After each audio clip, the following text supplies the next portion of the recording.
नमस्कार, नीलम फॅशन क्रिएशनमध्ये तुम्हा सर्वांचं खूप खूप स्वागत आहे। आजच्या व्हिडिओमध्ये मी तुम्हाला परफेक्ट फिटिंग कसं करायचं याची माहिती देणार आहे। तर इथे पहा, मी हा 4 टक्स ब्लाऊज जो आहे तो स्टिच केलेला आहे आणि हा आहे 35 साईजचा। तर पूर्ण मी इथं स्टिचिंग करून घेतलं आहे, गोट वगैरे लावून घेतलेला आहे आणि पाठीमागील गळा हा आपला पहा अशा पद्धतीने मटका गळा आहे। शोल्डर वगैरे जोडून झालेला आहे। शोल्डर जोडून झाल्यानंतर मी या इथे सेंटर करून घेणार आहे पाठीमागच्या भागाचा, पहा इथे आणि इथून हा भाग आपल्याला चेक करायचा आहे। पहा इथे सेंटर आहे, इथून हा भाग पूर्ण आपल्याला चेक करायचा आहे। तर इथे हा फ्रंट पार्ट आपला बरोबर आहे, म्हणजे कुठेही कमी जास्त नाही। ही लूक पट्टी सोडून आपल्याला भाग चेक करायचा आहे। आता इथे ही हुक पट्टी आहे, हुक पट्टी मी इथे ठेवणार आहे आणि पहा इथे मी हे चेक करून घेते। तर इथे थोडासा हा आपला बॅक पार्ट एक्स्ट्रा होतोय, तर तो मी बरोबर करून घेईन। पहा या पद्धतीने, जास्तही नाही कटिंग करायचं। आता आपल्याला बाही लावायची आहे। बाही लावण्याआधी हे दोन्ही पार्ट इथून चेक करायचे, उंचीला बरोबर आहे का।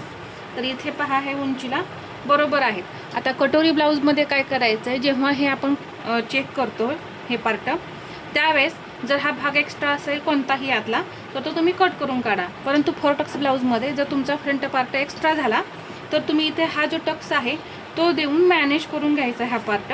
म्हणजे इथे जो असा हा पप तयार होतो ना, तो सुद्धा एकदम परफेक्ट असा तयार होतो। पहा इथे कट वगैरे करून काढण्याची गरज नाही। जर तुमचा हा पाठीमागचा भाग एक्स्ट्रा झाला तर तो तुम्ही कट करून काढा, परंतु पुढचा भाग जर एक्स्ट्रा होत असेल तर तुम्ही या पद्धतीने टक्स देऊन ते ॲडजस्ट करायचं आहे। झाल्यानंतर इथे मी बाही तयार केली आहे पहा अशी। तर आपल्या बाहीला इथे जोड द्यावे लागलेले आहेत। पहा दोन्हीकडे सुद्धा आपल्याला जोड द्यायला लागलेले आहेत। इथे जोड दिलाय, इथे सुद्धा पहा या साईडला जोड नाही आहे आणि या साईडला जोड आहे। म्हणजे असे जेव्हा खडे असतात त्यावेळेस आपल्याला जोड द्यावे लागतात सेंटर करून। बाही मी 4 इंचाची तयार करून घेतलेली आहे आणि उंचीचं मार्किंग सुद्धा मार्किंग करून घेतलंय। तर पहा इथून 4 इंच बरोबर, अजून एकदा इथून मी हे 4 इंचावरती पहा या दोन्ही बाह्यांचं मार्किंग करून घेतलंय। आता आपण बाही जोडून घेऊया। इथे मी हा एक पार्ट घेणार आहे। पहा हे जे मार्किंग केलेलं आहे, खोल खड्डा जो असतो तो पुढच्या बाजूला असतो, हे लक्षात घ्या। बाही जोडण्याआधी आपण ही मोजून घ्यायचे, म्हणजे चेक करून घ्यायचे की ही परफेक्ट आहे का। आता इथे पहा बरोबर सेंटरला सेंटर हा आपला आलेला आहे आणि इथे सुद्धा पहा या पद्धतीने ही बाही परफेक्ट आहे। बाही अजिबात आपली कमी पडणार नाही। जेव्हा तुम्ही मुंडाघेर मोजून बाहीचं कटिंग करता त्यावेळेस तुमची बाही अजिबात कमी पडत नाही। जसं की मी प्रत्येक व्हिडिओमध्ये सांगत असते कशा पद्धतीने तुम्हाला कटिंग करायचं आहे, कुठे काय मोजायचं आहे, हे मी सर्व व्हिडिओमध्ये तुम्हाला सांगत असते। आता आपण हे जोडून घेऊया। आपले सर्व मार्किंग करून झालेले आहेत, तर आता हे जोडून घ्यायचं आहे फक्त।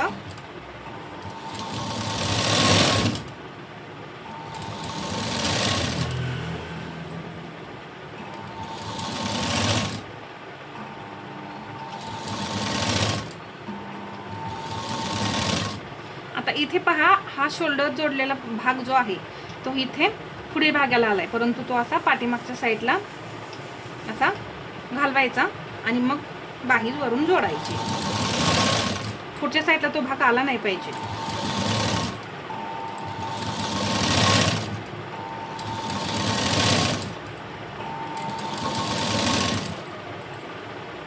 आणि पहा परफेक्ट मॅच झालेली आहे बाही आपली। आता डबल शिलाई आपण देऊन घेऊया।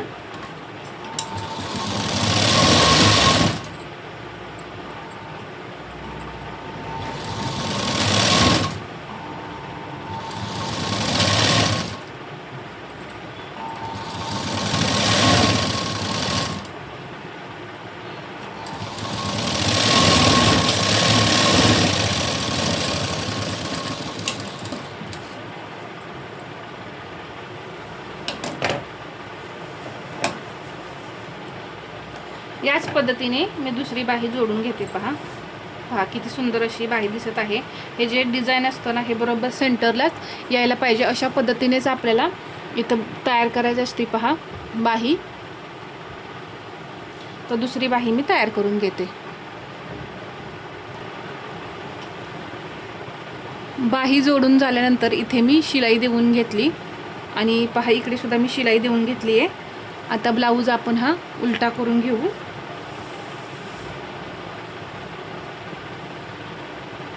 पहा या पद्धतीने असं हे जॉईंट जे आहे ते समोरासमोर आले पाहिजेत, म्हणजे तुमचे जोड वर खाली होत नाही. आता इथे एक 1.5 इंचावरती शिलाई देऊन घ्यायची.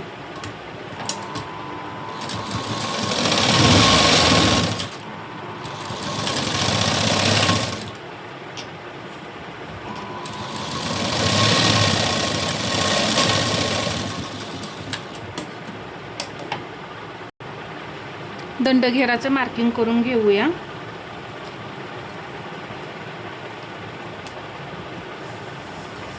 हा 6.25 इंच दंडघेर आहे.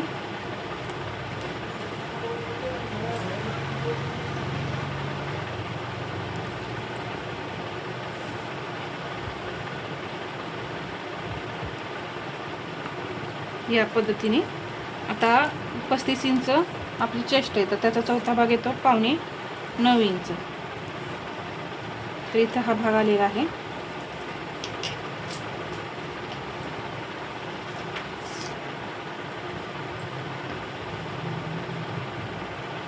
इथे पहा हा लूकपट्टीचा भाग आहे. इथून लूकपट्टी सोडून आपण 8.25 इंच मार्किंग करून घेऊया. पहा इथे आलं या पद्धतीने. आता कंबर आपल्याला पूर्णपणे घेर मोजून घ्यायचा आहे.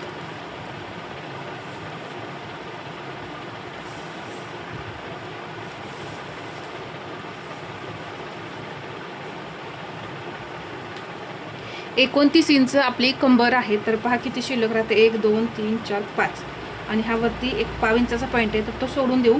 आपलं 5 इंच राहते, तर मार्जिन आपलं 6.25 इंच राहणार आहे. अजून एकदा डबल मोजून घेऊया. पहा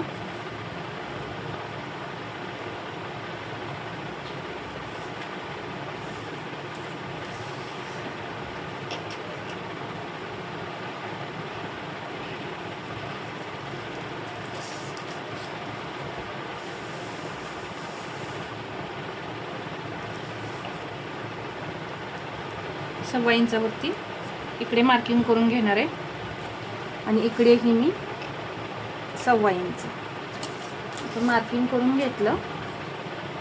आता हे पॉईंट फक्त जोडायचे.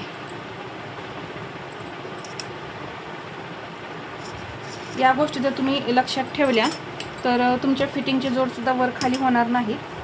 आणि कटिंग करताना काय करायचं आहे, मुंडा घेर मोजून कटिंग करायचं आहे, म्हणजे तिथे सुद्धा तुमचं जे फिटिंग शिलाई करताना जे हे होतं तिरकं जातं, तर ते तिरकं नाही जाणार. अशी सरळ लाईन तुमची येईल. आता शिलाई देऊन घेऊया.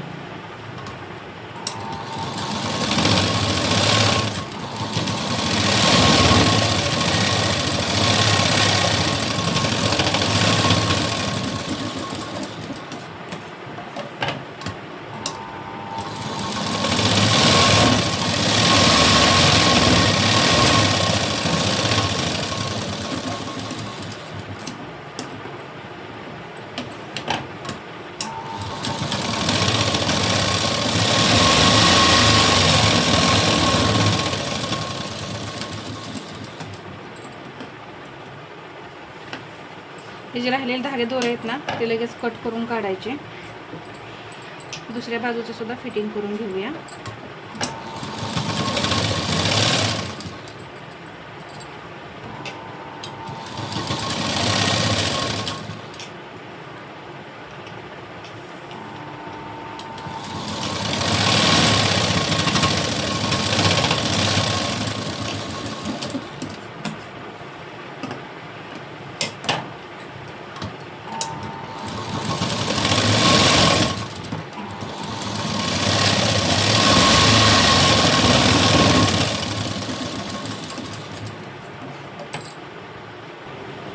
तर इथे 4 टक्स ब्लाऊज आपला हा कंप्लीट झालेला आहे. पहा इथे पफ किती छान आलेला आहे.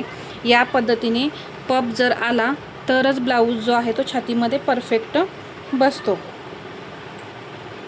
इथे हे पाठीमागे आपला हा मटका गळा आहे आणि या पद्धतीने लटकन मी बनवले पहा. अशा पद्धतीने फिटिंग जे आहे ते आपलं एकदम परफेक्ट असं झालेलं आहे. तर तुम्ही सुद्धा या टिप्स वापरा आणि आपलं फिटिंग कसं परफेक्ट करायचं हे पहा. तर व्हिडिओ आवडला असेल तर लाईक करा, शेअर करा आणि असेच नवनवीन व्हिडिओ पाहण्यासाठी आपल्या चॅनलला सबस्क्राईब करायला विसरू नका. धन्यवाद.